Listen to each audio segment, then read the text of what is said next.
పచ్చని ప్రకృతి ఒడిలో దాగి ఉన్న అందమైన గ్రామం రంగాపురం. ఆ ఊర్లో ఉదయం సూర్యుడు ఉదయించకముందే నిద్ర లేచేవాడు రామయ్య. అతను ఒక పేద రైతు. పెద్దగా ఆస్తిపాస్తులు ఏమీ లేకపోయినా నిజాయితీకి, కష్టపడే గుణానికి మాత్రం ఊరంతా అతనిని గౌరవించేది. ప్రతిరోజు తెల్లవారుజామునే ఎద్దులను తీసుకొని పొలానికి వెళ్ళేవాడు రామయ్య. మట్టి వాసన అతనికి ప్రాణం. నాగలితో పొలం దున్నుకుంటూ తనలో తాను ఇలా అనుకునేవాడు: ఈ భూమాతే నాకు అన్నం పెడుతుంది. ఈ మట్టిని నమ్ముకున్న వాడిని ఎప్పుడూ దేవుడు ఆకలితో ఉంచడు. ఇవాళ కష్టపడితే రేపు 4 గింజలు ఇంటికి తీసుకెళ్ళగలను. అలా ఎండనక వాననక అతను పొలంలోనే కష్టపడుతూ జీవనం సాగించేవాడు. ఒకరోజు సూర్యుడు నడినెత్తికి చేరుకున్నాడు.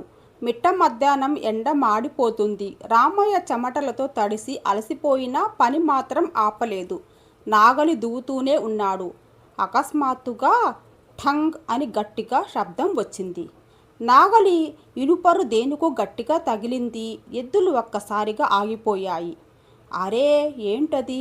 బండరాయికి తగిలిందా అని కంగారుగా రామయ్య కిందికి వంగాడు. చేతులతో మట్టిని తొలగిస్తూ తవ్వడం మొదలుపెట్టాడు. కొద్దిసేపటికే మట్టిలోంచి ఒక విచిత్రమైన కుండ బయటపడింది. అది సాధారణ కుండలా లేదు, బంగారంలా మెరిసిపోతుంది. రామయ్య ఆశ్చర్యంతో కళ్ళు పెద్దవి చేశాడు. అయ్యో, బంగారం కుండ అని ఆశ్చర్యపోయాడు. ఆ కుండను జాగ్రత్తగా తీసుకొని ఇంటికి బయలుదేరాడు. ఆ రాత్రి ఇంట్లో చిన్న నూనె దీపం వెలుగుతోంది. బయట మినుగురు పురుగులు మెరుస్తున్నాయి. ఇంట్లోకి వచ్చిన రామయ్యను చూసి అతని భార్య సీత బాధగా అంది: ఏమయ్యా, ఇంట్లో పిడికెడు బియ్యం మాత్రమే మిగిలింది. ఈ రాత్రికి గంజి కాచుకుందాం. రామయ్య చిరునవ్వుతో కుండను చూపించాడు. సీత, ఇవాళ పొలంలో ఇది దొరికింది. చూస్తుంటేనే సాధారణ కుండలా లేదు, ఏదో విచిత్రమైన తేజస్సు కనిపిస్తుంది. ఇద్దరూ ఆ కుండెను ఆశ్చర్యంగా చూస్తూ ఉండిపోయారు. తర్వాత రామయ్య దానిని శుభ్రంగా కడిగి పూజ గదిలో పెట్టాడు. ఇంతలో సీత చేతిలో ఉన్న పిడికెడు బియ్యాన్ని పొరపాటున కుండలో వేసింది. ఒక్కసారిగా గలగలగల అని శబ్దం చేస్తూ బియ్యం ఉప్పొంగి బయటకు రావడం మొదలైంది. కుండలోంచి బియ్యం వరదలా పొంగి పడుతుంది. సీత భయంతో అరిచింది: అయ్యో రామయ్య, నేను వేసింది పిడికెడు బియ్యమే, కానీ ఇవి ఆగట్లేదు. రామయ్య ఆశ్చర్యంతో కుండను చూస్తూ అన్నాడు: ఇది మామూలు కుండ కాదు సీత, ఇది మాయా కుండ. ఇందులో ఏది వేసినా 100 రెట్లు అవుతుంది. ఇద్దరూ ఆనందంతో దేవుడికి నమస్కరించారు. ఆ రోజు నుంచి రామయ్య జీవితమే మారిపోయింది. ఆ మాయాకుండ సహాయంతో వారి ఇల్లు ధాన్యంతో, సంపదతో నిండిపోయింది. కానీ రామయ్యకు దురాశ లేదు. అతను ఆ సంపదను తన కోసం మాత్రమే దాచుకోలేదు. ఆకలితో ఉన్న పేదలకు అన్నం పెట్టాడు. అప్పుల బారిన పడిన వారికి సహాయం చేశాడు. ఊరిలో ఎవరికైనా అవసరం ఉంటే ముందుండి ఆదుకున్నాడు. గ్రామస్తులు అతనిని ఎంతో గౌరవించసాగారు. ఒకరోజు ఒక వృద్ధుడు చేతులు జోడించి అన్నాడు: రామయ్య, మా పిల్లలు ఆకలితో అలమటిస్తుంటే నువ్వు అన్నం పెట్టావు. నీ రుణం తీర్చలేం బాబూ. రామయ్య వినయంగా నవ్వాడు. అంతా దేవుడు దయ తాతయ్య. అయితే అదే ఊరిలో సుబ్బయ్య అనే ధనవంతుడు ఉండేవాడు. అతనికి ఎంతో ఆస్తి ఉన్నా మనసులో మాత్రం దురాశ నిండిపోయి ఉండేది. రామయ్య ఎదుగుదలను చూసి అసూయతో మండిపోయాడు. నిన్నటి వరకు పేదవాడైన రామయ్య ఒక్కసారిగా ఎలా ధనవంతుడయ్యాడు? ఇందులో ఏదో రహస్యం ఉంది అని అనుకున్నాడు. ఆ రాత్రే రామయ్య ఇంటి కిటికీ దగ్గరకు వెళ్ళి దాక్కొని చూశాడు. రామయ్య సీత మాయాకుండ గురించి మాట్లాడుకున్నది విన్నాడు. సుబ్బయ్య కళ్ళల్లో ఆశ మెరిసింది.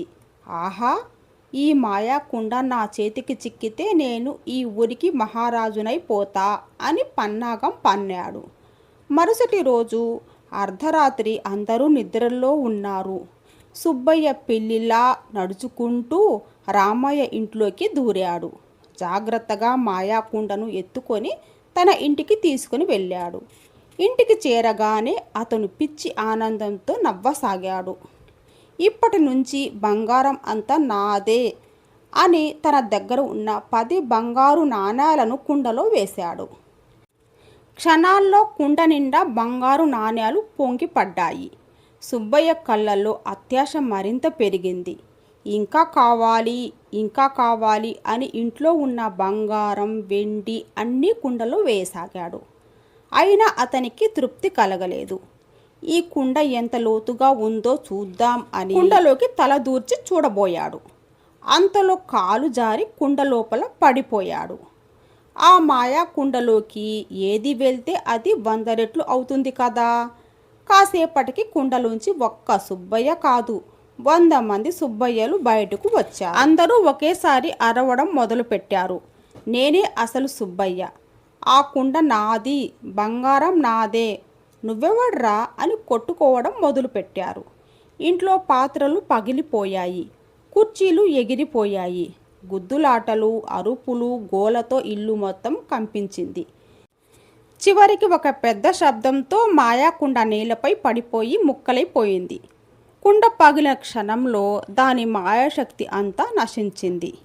100 మంది సుబ్బయ్యలు ఒక్కొక్కరిగా మాయమవుతూ కనిపించకుండా పోయారు. వాళ్ళతో పాటు అసలు సుబ్బయ్య కూడా అదృష్టమయ్యాడు. తన దురాశ వల్ల చివరికి తన ప్రాణాన్నే కోల్పోయాడు. మరోవైపు రామయ్య మాత్రం తన నిజాయితీతో, మంచి మనసుతో ఎప్పటికీ సంతోషంగా జీవించాడు. ఊరి వాళ్ళ ప్రేమను సంపాదించాడు. అందుకే పెద్దలు అంటారు, అత్యాశ చివరికి నాశనానికే దారితీస్తుంది. ఉన్నదానితో సంతోషపడాలి, ఇతరుల ఆస్తిపై ఆశపడకూడదు. అందుకే అంటారు, అత్యాశ ఎప్పటికీ దుఃఖానికే దారితీస్తుందని. ఉన్నదానితో సంతృప్తి చెందాలి, కానీ ఇతరుల ఆస్తి మీద ఆశపడకూడదు. మా కథను మీకు నచ్చినట్లయితే మా ఛానల్ని లైక్ చేయండి, షేర్ చేయండి, మరియు తప్పకుండా సబ్స్క్రైబ్ కూడా చేసుకోండి. మరెన్నో ఆసక్తికరమైన కథలు మేము మీకు అందించే ప్రయత్నం చేస్తాం.